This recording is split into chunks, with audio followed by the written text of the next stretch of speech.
I've never been there in the dead of winter and cold as it was. That shouldn't have never taken place. But I'm just grateful and that we still have humanity and that people are willing to come and to gather together and to help your fellow man. Well, it is a story the 19 News troubleshooter team uncovered months ago. People living at a local cemetery. Well, earlier on 19 News at 3 o'clock, we told you they've packed up and moved out. Everywhere at 5, Colton Molesky found where many of them ended up. Why not answer? Why not explain where they were put and how well are they doing? This is the view from Darlene Dos Reese's porch, the Scranton Cemetery. It's where 19 troubleshooters first showed you a group of roughly 30 set up a homeless camp. For the harsh winter, many called it home. She and her neighbors did what they could to help.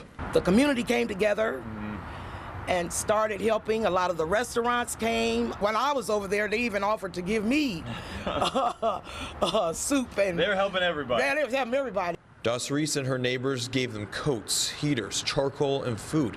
Now that that group is gone, she wants to know where they went. I've looked around in the neighborhood, and I have not seen hear or tell of anyone. In November, the director of public health said the focus was a housing solution. Earlier in the year, the cemetery emptied, and Dos Reese says the gates were locked at the beginning of March. I'm hoping and praying that they got housing for them. I reached out to the city, and a spokesperson sent me to the Cuyahoga County Office of Homeless Services, saying that agency is, quote, the lead agency responsible for providing resources and housing solutions for our unhoused residents. The county sent me a statement saying that agency does not conduct outreach efforts, nor does the office assist with clearing of encampments. So I went to the Northeast Ohio Coalition for the Homeless. There I found some answers.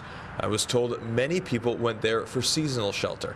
A few even worked with them for permanent housing. And that's what we are here for. We are to help and to love one another and help each other. In Cleveland, Colton Molesky, 19 News.